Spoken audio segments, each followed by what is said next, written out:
በ2026 የዓለም ዋንጫ ጨዋታዎች ሲጀምሩ ብሔራዊ መዝሙሮች ሲዘመሩ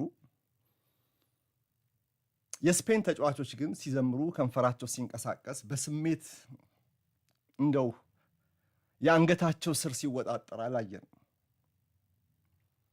ይሄ ማርሽ ሪያል የተባለው የንጉሳዊ ማርሽ መዝሙራቸው ሲዘመር ስሜት ያጡ መስለው ይታያሉ።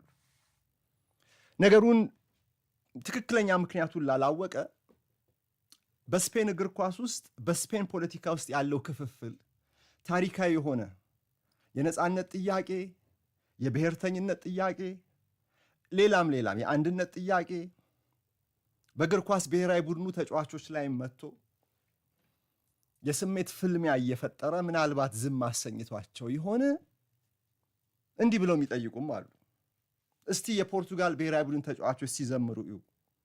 ፓራጓይ ከፈረንሳይ ጋር በነበረው ጨዋታ ላይ ፓራጓይ ተጫዋቾች አፋቸው እንዴት ሲከፈት እንደነበረ በስሜት የአርጀንቲና ተጫዋቾችስ በሩብ ፍጻሜው እነ ሊዮኔል ሜሲ በምን አይነት ጩኸት ከስቴዲየሙ ጋር አብረው ሲዘምሩ እንደነበር።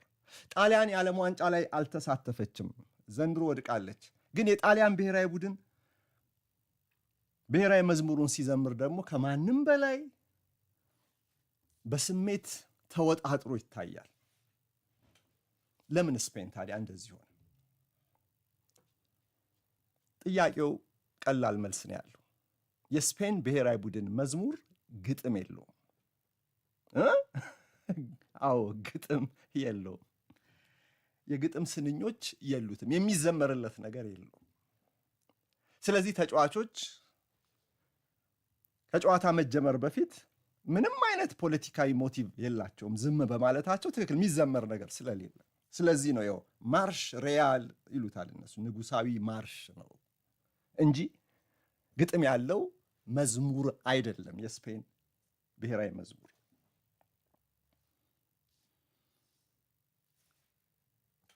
ያን ጥያቄ በኢንቦክስ ስትልኩ ለነበራችሁ አሁን መልሱ ይሄ ነው።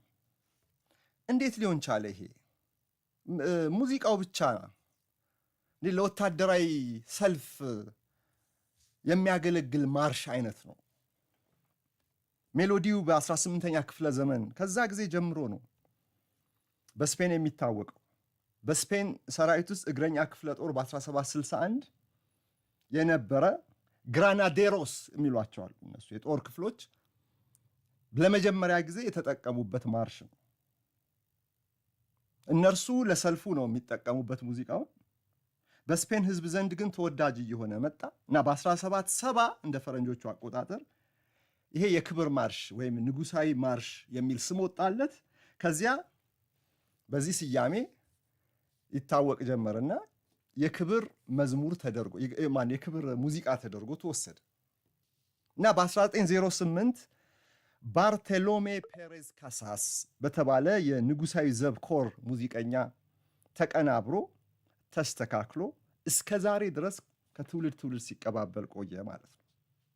የስፔን ብሔራዊ ቡድን ተጫዋቾች ብሔራዊ መዝሙራቸውን የማይዘምሩት ታዲያ ይህ መዝሙር ግጥም ኖሮት ሳይሆን ወታደራዊ ማርች ስለሆነ በሙዚቃ ብቻ የሚገለጽ ስለሆነ ነው። ግጥም የለውም። የግሬናዴራስ ማርሽ ይላሉ አንዳንዶቹ ይሉታል።